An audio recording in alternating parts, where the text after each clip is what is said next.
I'm Claire Mitchell, and at 35, I thought I had everything. A cozy home in Austin, a thriving design business, and a daughter whose laughter could soften the hardest days. But peace has a way of blinding you to what's burning beneath the surface. One Tuesday afternoon, I walked into my bedroom and found my husband in bed with another woman. That moment shattered everything, but it wasn't the end. When I sought refuge with my mother and stepfather, I uncovered something worse than betrayal. They had stolen my inheritance years ago to fund their church, erasing my future with a signature. That's when I stopped surviving and started reclaiming everything they tried to take. Before I share my story, let me know where you're watching from. And if you've ever been gaslit, silenced, or underestimated, hit like and subscribe. Because this might be the story that reminds you, your truth still matters. Every morning followed the same quiet rhythm, Ella's sleepy footsteps padding into the kitchen, the kettle starting its soft whistle, and sunlight spilling onto the terracotta tiles through our oversized window. I'd let the French press steep while Ella picked out herbs from our garden box on the patio. Rosemary, mint, sometimes nothing at all. 5 years old, and she already had preferences. I'd make her oatmeal with cinnamon, she'd sit cross-legged at the island, and I'd scroll through my planner for client calls. Mornings were soft, familiar, the kind that felt like they could stretch forever. From the outside, our lives looked like something out of a magazine. A craftsman-style home tucked in a quiet Austin cul-de-sac, reclaimed wood shelves I'd built myself, and a little chalkboard in the kitchen where Ella drew her worlds. Nathan and I had our routines down. He handled the tech. I handled the aesthetics. He kissed me on the forehead every morning. I don't remember when he stopped doing that, only that at some point it just didn't happen anymore.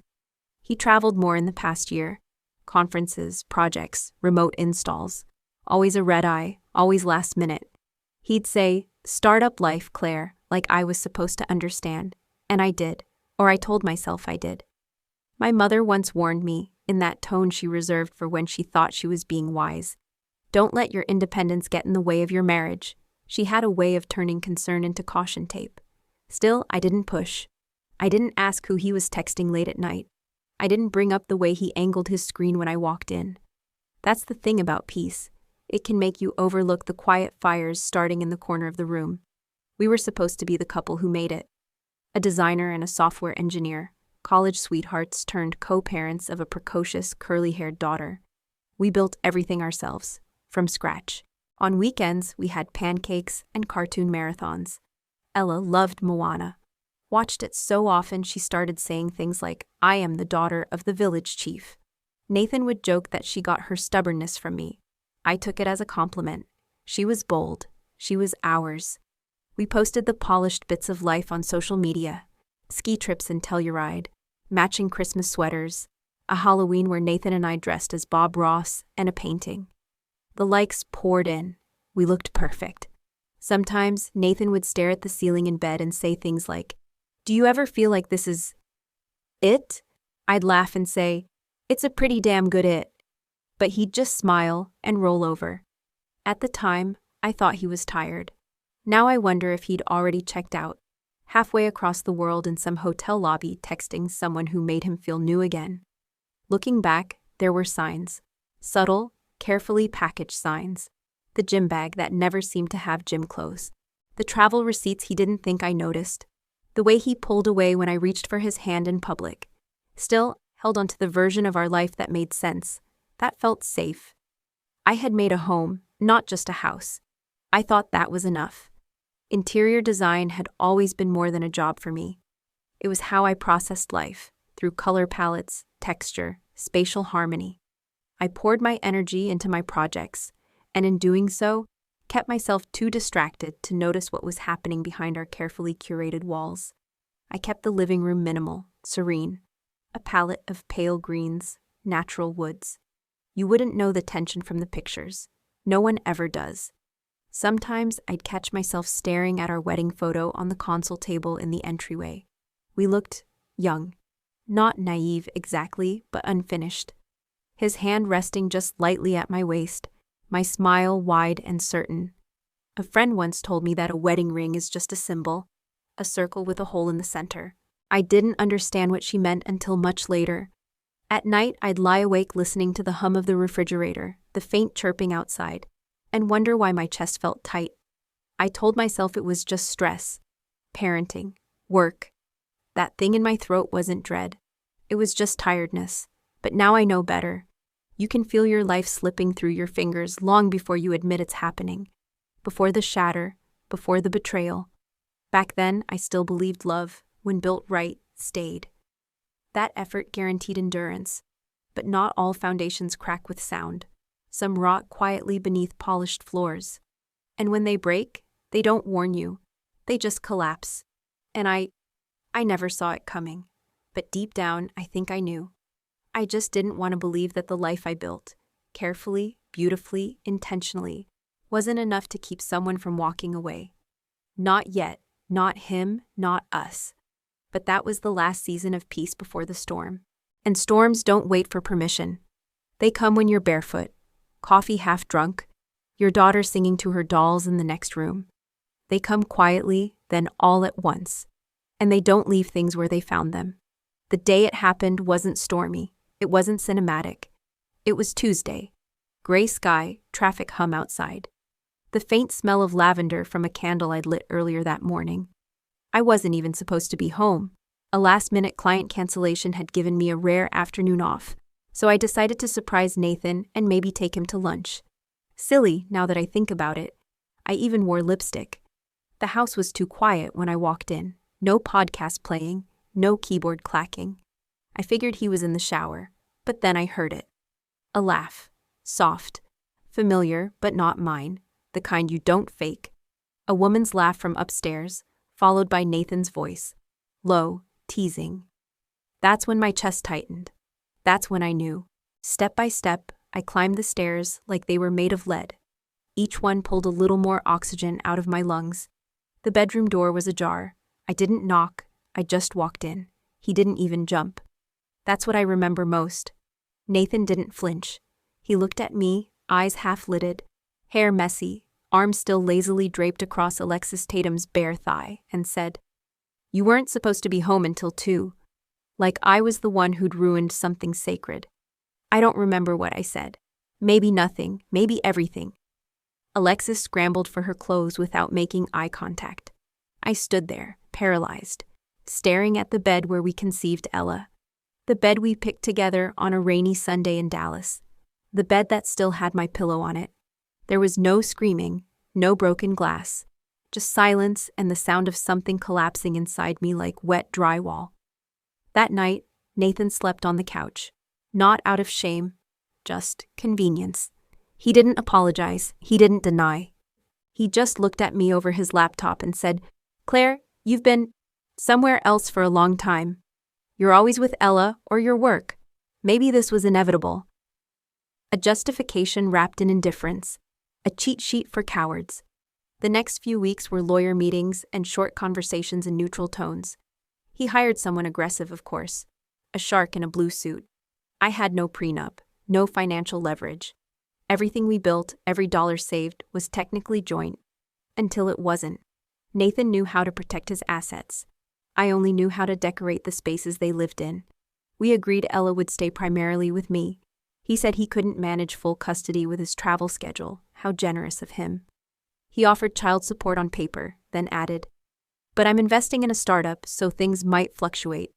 He said it like weather, uncontrollable, inconvenient, and somehow my problem. I sold the house. Or more accurately, I watched a realtor walk strangers through the home I hand-painted for years, pretending I didn't want to cry every time they called the living room small but charming. After the sale and legal fees, what was left barely covered 3 months' rent in Austin. Clients started pulling away. I didn't blame them. My focus slipped. I missed 1 deadline, then 2. My hands trembled during Zoom calls. Ella was withdrawn, confused. She asked me if her daddy was mad at us. I said no, but my voice cracked. She stopped asking. The school sent a kind but firm email about tuition. Her private preschool, with the pastel walls and hand-woven rugs, was no longer an option. I had to transfer her to public kindergarten across town, which meant a longer commute, new routines, new fears. She didn't cry. That was the worst part. She just nodded like she understood loss in a way no 5-year-old should. There was one night I sat on the floor of our barely furnished apartment, surrounded by cardboard boxes and unopened bills, and I stared at our wedding photo, framed still. Nathan smiling like he meant it, me, young and certain. I picked up the frame, turned it face down, and left it that way.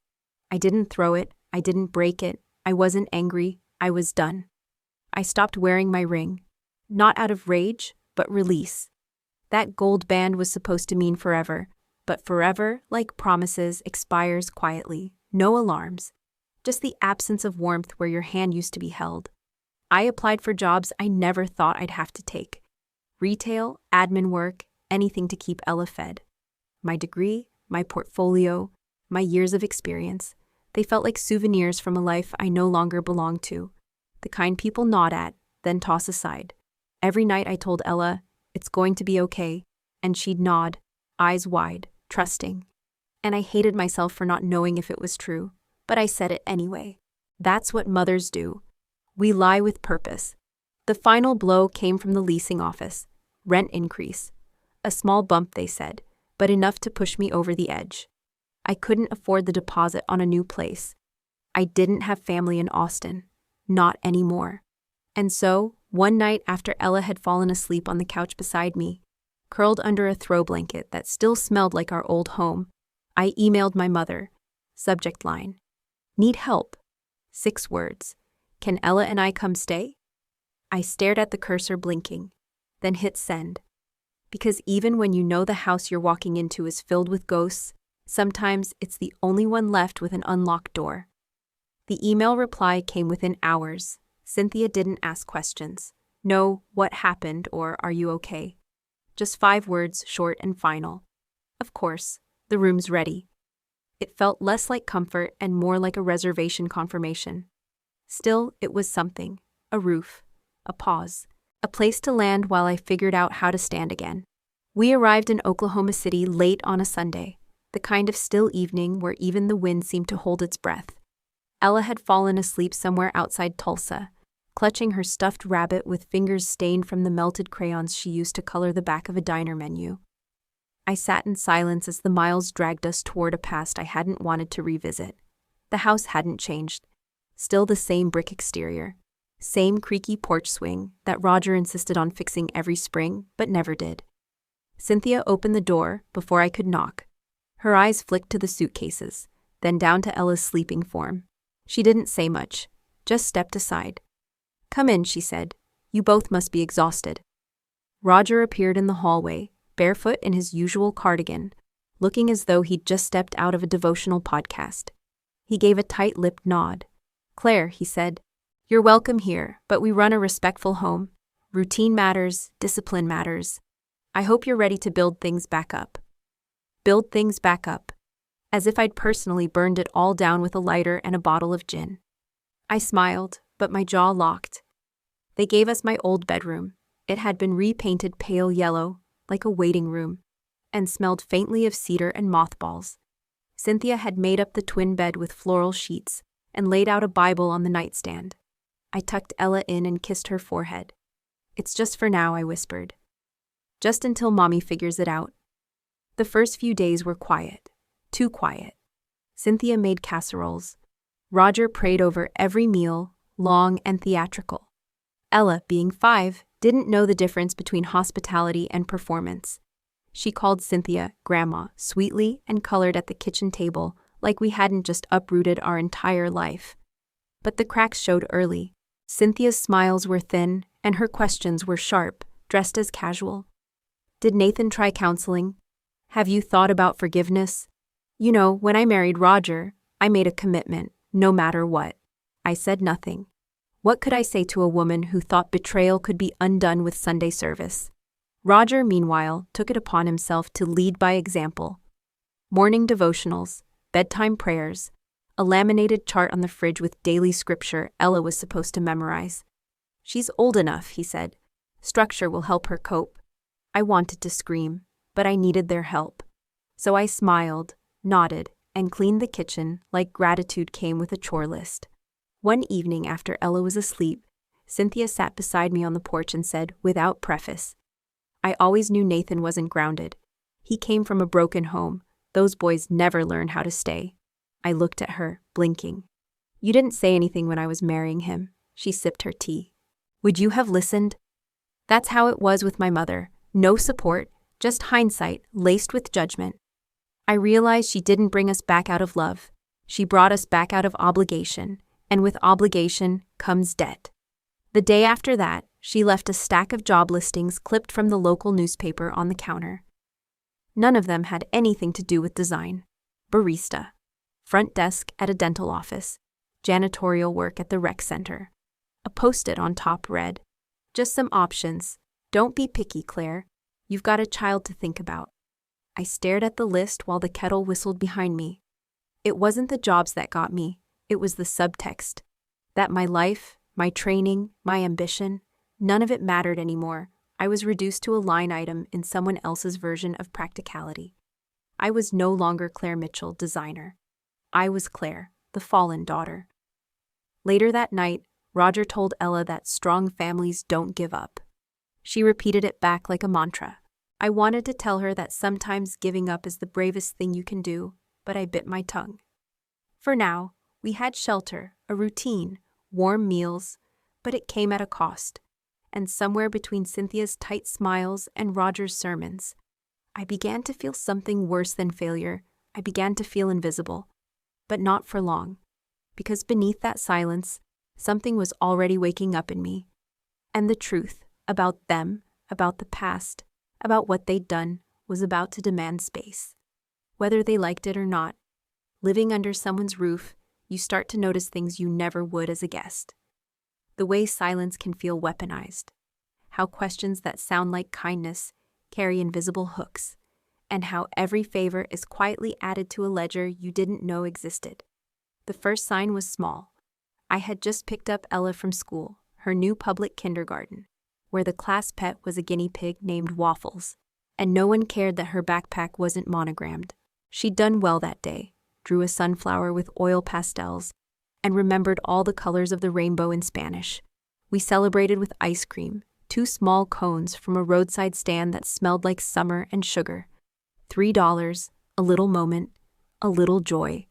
When we walked through the door, Cynthia didn't say hello. She looked at the napkin in Ella's hand and said, "Ice cream on a school night." Her tone was light. Her smile was not. You know, when I was raising you, I didn't have the luxury of buying treats every time we had a decent day. I wanted to say it wasn't a treat. It was a lifeline. But instead, I just nodded and ushered Ella toward the hallway, my jaw tight. By the second week, the pattern was clear.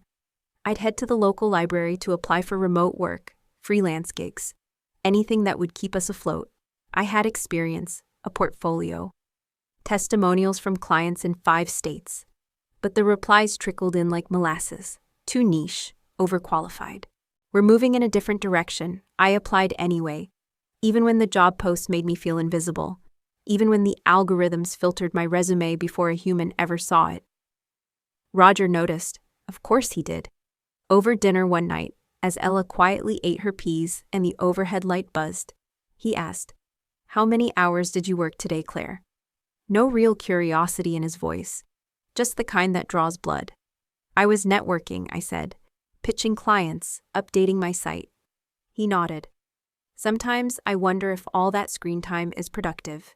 Maybe you'd feel better getting out into the world. There's a job at the church thrift shop, something steady, at least." He said it like charity. I heard it like a leash. Every conversation with them was wrapped in scripture, morality, or passive critique. Cynthia would leave devotionals open on the kitchen table, ones with titles like "God helps those who help themselves" or "Submission is not surrender." She didn't quote them aloud. She didn't have to. Ella began bringing home verses. "Grandpa says I should memorize Psalm 127, she said one night as I brushed her hair. He said strong families are like arrows. Are we strong, Mommy? That question stuck in my throat. I wanted to tell her yes, but I didn't feel strong. I felt boxed in, like every breath I took was counted. Like every dollar I spent was monitored. Cynthia started giving me lists. Coupons clipped from grocery store flyers. Suggestions, she called them. You can make a decent chicken soup for under $5 if you shop smart. She wasn't wrong, but it wasn't about chicken. It was about control, about reminding me, daily, that my independence was on loan. And then there were the whispers. Sometimes, when I walked into a room, they'd stop talking too fast. A pause too clean, I'd hear fragments. Needs to think long-term. Ella deserves better stability. When I was her age, I worked 2 jobs. I cleaned, I cooked. I contributed what I could. Groceries, gas for the car they loaned me to get Ella to school. But no matter what I did, it was never quite enough. Not for them. Not for the version of motherhood they respected. That version wore humility like armor, asked for nothing, smiled through scarcity. That version was obedient. But I wasn't that version. I never had been. And the more they reminded me of my failings, the more I started to ask myself, was it really help they were offering, or penance? One afternoon, I came home to find Ella sitting at the kitchen table, Bible open, Roger's reading glasses on her nose, mimicking his voice. "Obedience brings blessing," she said solemnly. I laughed. Not because it was funny, but because it terrified me. I sat beside her. "Baby," I said, "you don't have to say things just because someone else believes them." "But Grandpa says we're all sinners," she whispered, glancing toward the hallway. "And that you're still recovering. Like I was a disease that needed managing. Like my divorce, my independence, my parenting, were all symptoms of some moral illness." That night, I stood in the bathroom, door locked, faucet running, staring at myself in the mirror. I didn't cry, I didn't scream, I just stared. And then I said out loud, "This is not my home," because it wasn't. A house can't be a home if you have to earn the right to breathe inside it. And for the first time in weeks, I let myself admit something that had been swelling quietly inside me. This place was not a refuge. It was a cage disguised as a cradle, and I was running out of space to keep pretending otherwise. Some truths don't come with warnings. They don't announce themselves like breaking glass. They hum quietly behind doors, buried beneath layers of old paper and older intentions, waiting for the one moment you stop trying to survive, long enough to notice they've been there all along. For me, it happened on a Thursday. I was looking for packing tape in the hallway closet. Roger's closet, really. Cynthia had made it clear which parts of the house were theirs, and which were simply borrowed space. I reached behind a stack of board games, the kind we never played growing up, and pulled out a dented shoebox labeled taxes. Inside were years of documents, dry and yellowed, W-2s, church receipts, crinkled envelopes stamped paid. I might have put it back if one folder hadn't caught my eye. It was thick, unmarked, with the flap loose. Tucked inside were old bank statements, my name printed neatly in the corner. Claire E. Mitchell. The dates range from when I was 10 until I was 15. Then nothing. My fingers tightened as I scanned line after line, year after year, small deposits my dad must have made, birthday money, work bonuses. A plan for a future he never got to see. The last entry was a withdrawal, $32,000 via cashier's check, issued to something called First Grace Restoration Fund. My stomach dropped. First Grace was Roger's church, the one he restored the year I graduated high school. The one he gave tours of, as if faith had personally anointed his brick and mortar with purpose. I remember him bragging about the new roof, the stained glass imported from Italy. I thought it was funded by donations, by community, not by my father's gift, not by theft. I sat on the floor, legs folded beneath me like a schoolgirl, the envelope trembling in my hands. That money wasn't just cash. It was memory, promise. The life my dad tried to leave behind for me, drained into a sanctuary I was never welcome in. For a minute, all I heard was the slow pulse in my ears. Then Ella's voice floated in from downstairs. "Mommy, are you done yet?" I closed the folder, slid it under my arm, and walked down with a smile I didn't feel. That night, I watched Roger pray before dinner, his voice syrupy and performative. "Lord, thank you for provision, for the strength of family, for your perfect order." I stared at my plate of dry meatloaf and wondered how many blessings came with a receipt. Cynthia passed me the salt like nothing had changed, like something hadn't just cracked wide open between us. The next morning, Daisy arrived. Unexpected, like she always was. Rolling luggage in one hand, iced coffee in the other. Cynthia beamed like she was royalty returning from war. Daisy, my half-sister, 10 years younger, Ivy League, lawyer, Roger's pride and joy. She hugged Ella, nodded at me, and dropped her bag with a thud that sounded final. Just for the weekend, she said. Needed a reset. That evening, we were alone in the kitchen. She stirred her tea with a metal spoon, slow and distracted. Then, without looking at me, she said, "You ever wonder why your college fund vanished sophomore year?"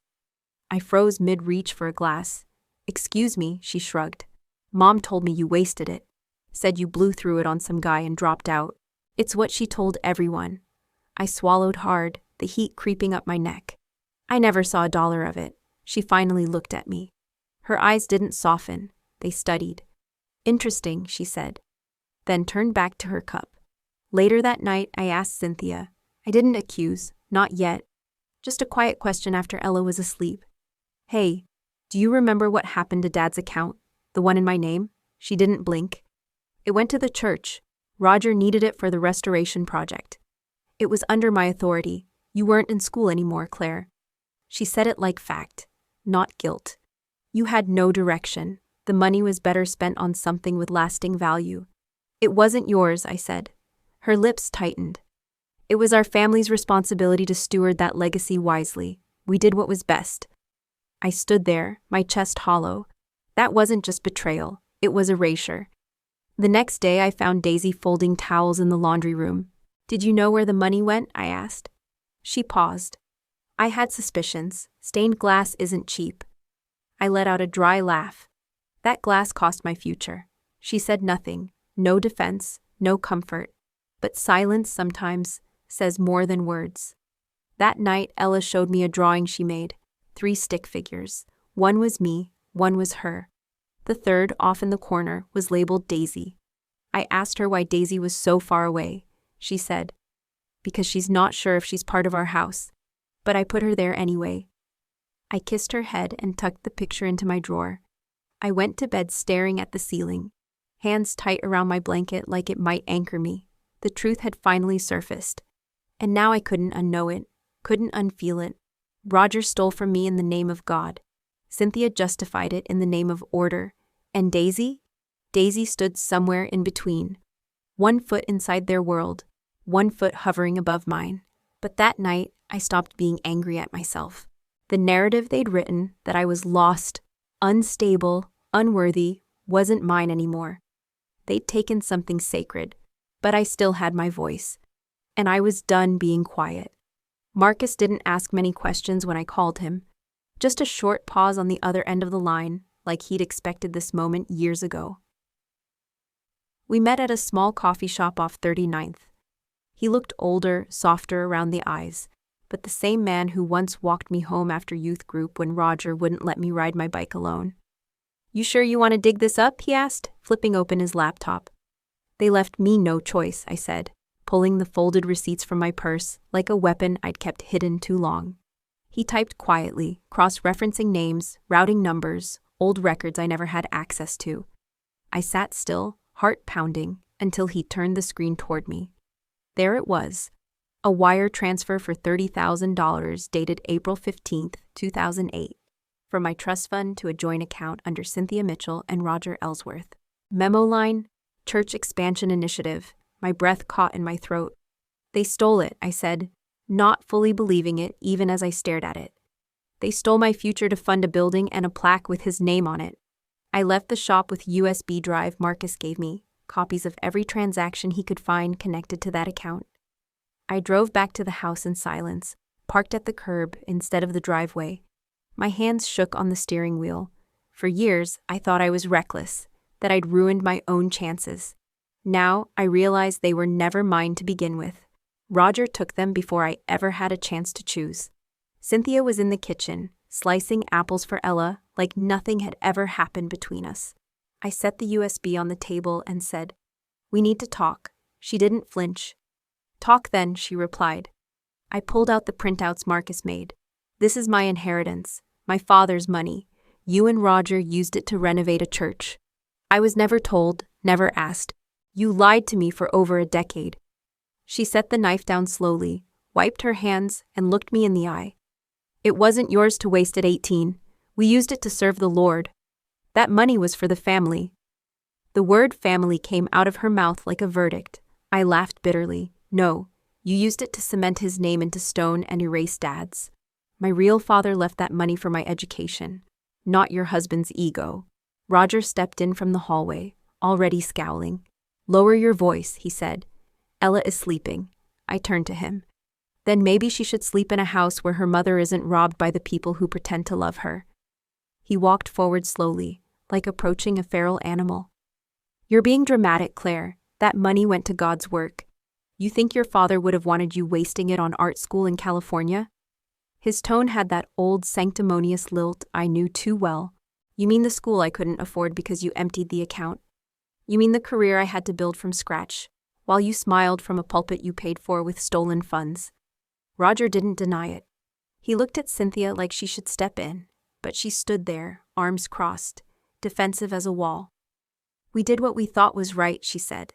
"You wouldn't understand. You always made choices like a child, impulsive and selfish." I took a deep breath and said slowly, "You don't get to steal from me and call it parenting. That's not guidance, it's manipulation dressed up in Sunday clothes." For a long moment, nobody spoke. The house was still, the air thick with truth. Then Roger muttered, "We don't owe you an apology. We owe God our obedience." Something in me snapped. "No," I said, voice calm but cutting. "You owe me accountability. You took what wasn't yours. You rewrote my life to fit your sermon, and now you want gratitude. You want me to thank you for robbing me of choices?" I turned and left the kitchen, not waiting for a response. I went straight to my childhood room and slammed the door behind me. I could still hear their voices, hushed now, arguing in the next room. I sat on the bed and let my head fall into my hands. For once, I wasn't crying. I was burning. Later that night, I knocked on Daisy's door. She was reading a brief on her laptop, always working even on her off days. She didn't ask what happened. I just said, "They stole it," and she closed her laptop slowly. "I know," she said, voice quiet. "I tried to check the account when I was 16. They shut me down fast." I blinked. "You knew?" She nodded. "Not everything, but I knew something wasn't right. Why do you think I worked 2 jobs through law school?" I felt a strange mix of betrayal and gratitude. She hadn't told me, but maybe she didn't know enough to. "What do I do now?" I asked. She looked me dead in the eye and said, "You do what they're most afraid of. You go public and you go legal." I hesitated. "If I file something, if I sue, there's no coming back from that." Daisy shrugged.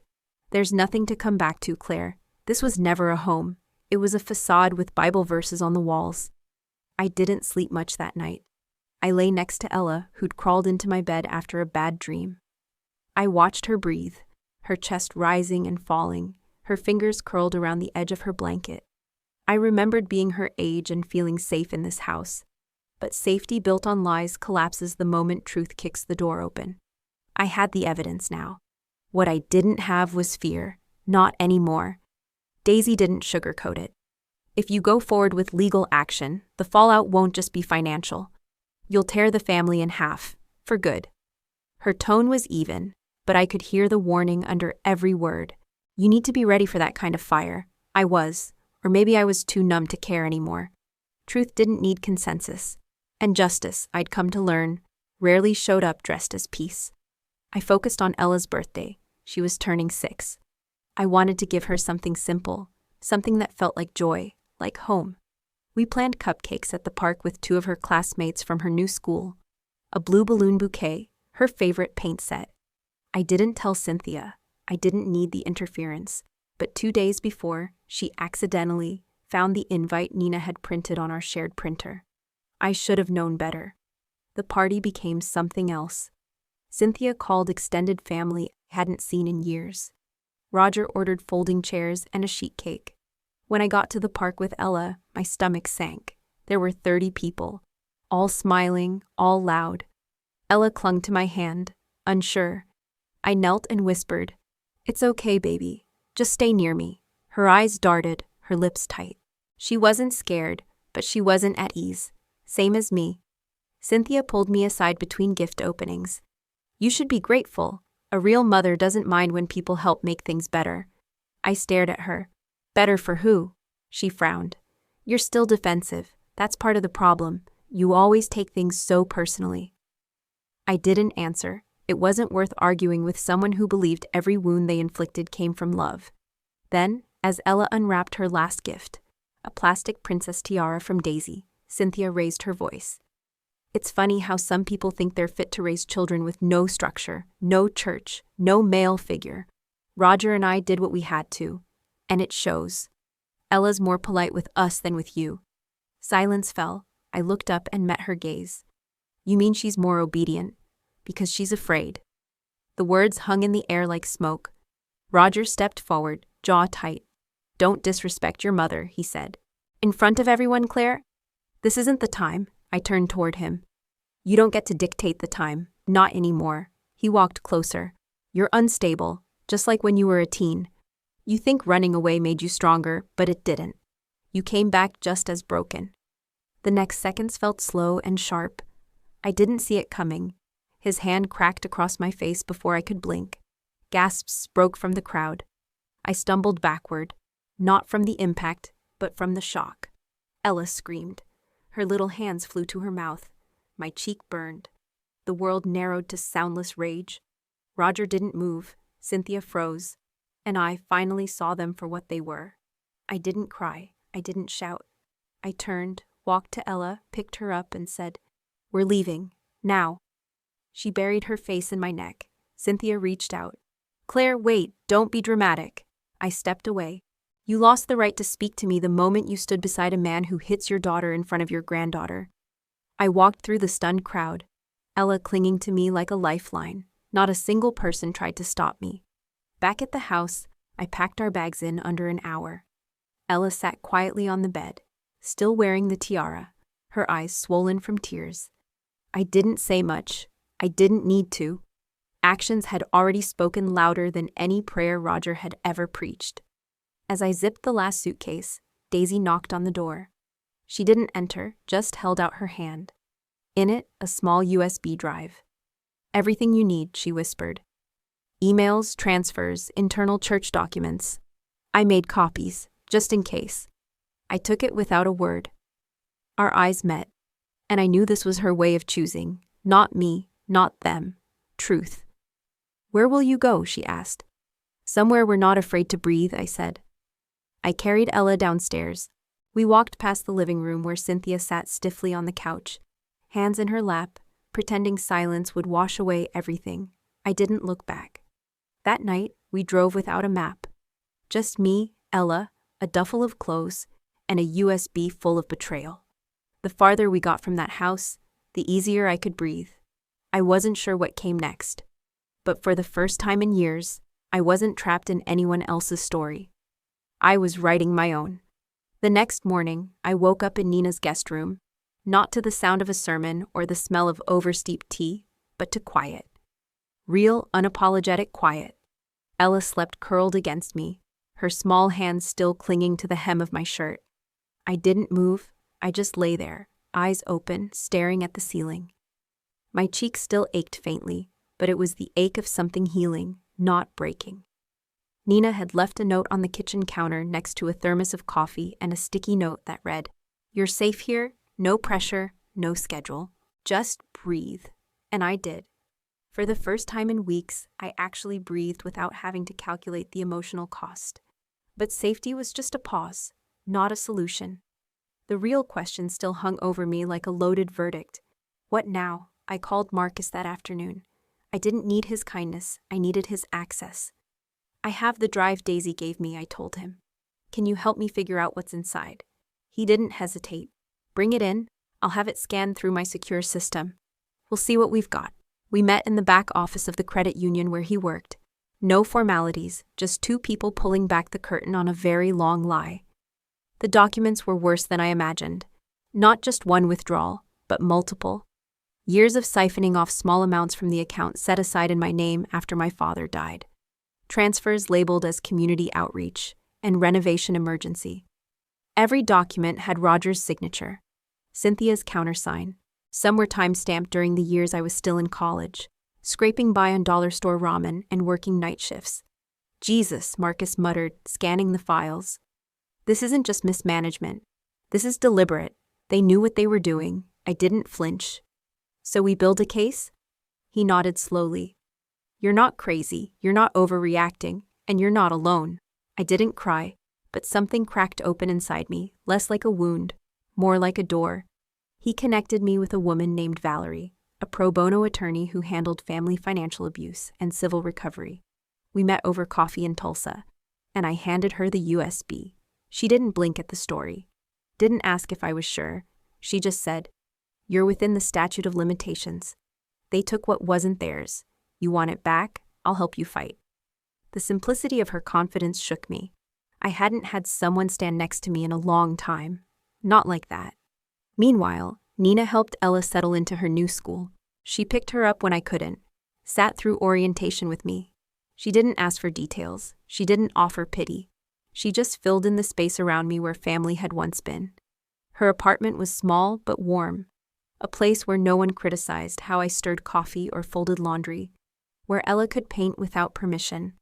Within 2 weeks, I got a part-time offer from an interior architecture firm based in Tulsa.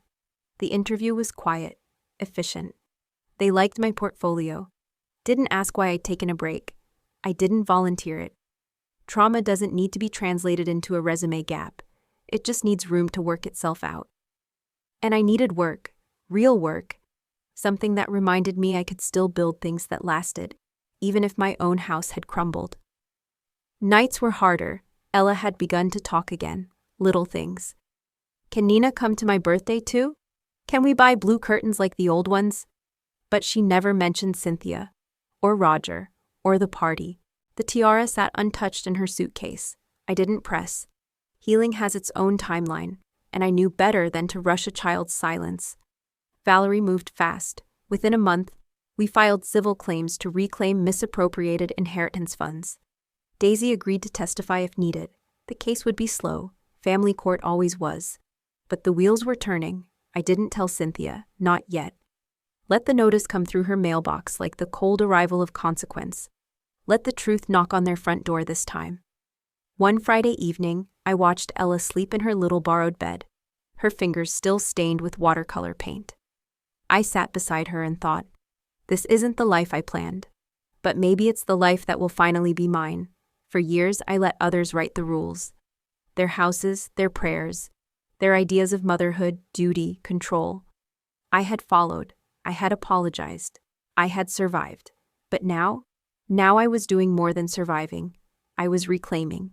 The courthouse was quiet that morning. I sat on the bench outside the courtroom, watching the light slant across the tile floor. My palms were dry, not because I wasn't nervous, but because the fear had burned out weeks ago, leaving only a quiet determination. Cynthia sat on the opposite end of the hall, hands folded over her lap, dressed in beige. Roger didn't show. The air between us wasn't cold, it was sterile.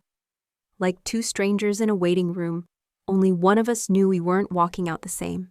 The verdict was clear. The court ordered Cynthia to return a portion of the inheritance, just over $20,000. Not the full amount, but enough. Enough to say the truth mattered. Enough to put something back into Ella's future that wasn't tainted. Valerie squeezed my shoulder after the judge dismissed us. You didn't just win, she whispered. You held them accountable. And for the first time in a long time, I didn't feel like a daughter. I felt like a woman who had stood up and said, not anymore. The fallout came fast. Word spread through the church community. Roger's sermons were quietly suspended. He released a statement about needing rest and reflecting on recent challenges. The subtext was louder than the apology. People stopped answering Cynthia's calls. The same women who used to quote scripture with her in the pews now crossed the street. Respectability is a fragile currency when truth enters the room. Daisy came to Tulsa the following weekend. She didn't say anything about the trial. She didn't need to. She just walked into my small apartment with a bottle of cheap red wine, dropped her bag, and said, "Where do you want this hung?" It was a canvas, Ella's painting from school. A swirl of blue and yellow, labeled, "My New House." I watched Daisy hammer the nail into the drywall like she'd done it all her life. It was the first time she'd ever looked that at home in my space. Later that night, we sat on the floor, barefoot, passing a bowl of popcorn between us. "I'm done," Daisy said quietly, "with Mom." I didn't respond right away. We both knew what that meant. Not a dramatic door slam, not an angry goodbye, just a clean line. "She always told me you were the one who broke away," Daisy added. "But now I wonder if maybe you were the only one who saw it clearly." I didn't answer. I just took her hand and squeezed it. I kept working. My contract at the design firm turned into a full-time offer. Projects came in, real ones. Homes, offices, a boutique hotel redesign in Broken Arrow. I'd forgotten how it felt to be trusted for my eye, not my obedience. My name started appearing on presentations again. Claire Mitchell, no longer hidden behind someone else's authority or someone else's home. At night, after Ella went to bed, I wrote. Just a blog at first, quiet, anonymous posts. About control, about the subtle ways love can become a leash, about women being raised to doubt their own instincts. I didn't name names, but I told the truth. Slowly, women began to write back. Not many, but enough. "Your story felt like mine." I thought I was the only one. I'm not crazy. It was like lighting a match in a room where no one thought they were allowed to strike a flame. Ella began to sleep through the night. No more crying. No more waking from nightmares that left her gasping. She started bringing home art projects. Paper flowers, stick figure family drawings. Once she drew 3 people and labeled them, me, Mom, and Nina. I asked her if she wanted to add Grandma. She shrugged. I like it better this way. I didn't correct her. One Sunday afternoon, I found her humming in the kitchen, making lemonade from scratch. Her sleeves rolled up, little fingers sticky with sugar. She looked up and said, "Can we invite Daisy next weekend? I want to show her my drawings." I nodded. Of course. And in that moment, I knew something had shifted. Not erased, but transformed. We weren't trying to get back to something. We were moving forward, for the first time, with our own hands. It was a quiet Thursday when her name lit up my phone. 4 months. That's how long it had been since the last word from Cynthia. No apology, no letter, no gesture after the court ruling, just silence. I stared at the screen, thumb hovering, then let it ring out. 30 seconds of hesitation. The voicemail came in minutes later, her voice cracked slightly. Just enough to sound rehearsed, but not sincere. "I'd like to see Ella," she said. "Just once. I miss her." I played the message twice, then once more, with Ella in the next room giggling at some cartoon. I didn't feel anger. Not really, just calculation. Every instinct in me screamed to ignore it. But another part, the one that had to become both mother and shield, knew this wasn't about forgiveness. It was about setting terms. I called her back. My voice calm, like steel cooling in water. "You can see her," I said, "but not alone, and you follow my rules." We met at the city park the following Sunday. I picked a time when families would be around. Public, neutral. I told Ella we were meeting Grandma, and she simply asked, "Will Daisy be there too?" I shook my head. Not this time. Ella didn't ask why. She just packed her sketchbook in her little backpack and zipped it up like she was preparing for something she couldn't quite name. Cynthia arrived 10 minutes late. She wore beige again, safe, muted, controlled. She brought a small bag of cookies from Ella's favorite bakery. I could tell she spent too long deciding what to say. "Ella," she said softly, kneeling. "Look at you, so big already." Ella looked at me, then back at her. She didn't move closer. "Hi," she said quietly. Then pulled out her sketchbook and started to draw. Cynthia sat awkwardly on the bench, unsure what to do with her hands. We sat like that for 20 minutes. Small talk stretched thin between silences. Cynthia tried to ask Ella about school. Ella gave one-word answers. She didn't act rude, just distant. Like someone who remembered everything. And maybe she did. Children store pain in strange compartments. They don't always forget. They just wait to be shown it's safe again. And this wasn't that kind of moment. Finally, Cynthia turned to me. "You've done well," she said. Her voice flat but tight. "Better than I expected, given everything." It wasn't an apology, it was a performance. I looked at her, expression unreadable. "We're fine," I said. "But this is our line. You don't get to step over it again." Her lips trembled for half a second. I was trying to protect the family, she said. I didn't reply. Some truths don't need dismantling, they just need distance. When it was time to leave, Ella closed her sketchbook and walked over to me. Cynthia leaned in. Can I hug her? She asked. Ella looked up at me. I crouched down. Only if you want to. Ella hesitated, then shook her head. Maybe next time, she whispered, and took my hand. Cynthia nodded. She didn't argue, didn't plead, just watched us walk away like someone realizing the door was still open, but no longer hers to walk through. Back home, I made tea while Ella arranged her new drawing on the fridge. It was a picture of two girls. That's me and Nina, she said. We're planting flowers on the roof. I smiled. You want to put a garden up there? She nodded. Yeah, a wild one, with purple flowers. The kind that don't care where they grow. I didn't say anything. I just wrapped my arms around her and kissed the top of her head. Later that night, I sat on the living room floor, sorting through bolts of fabric for a new project.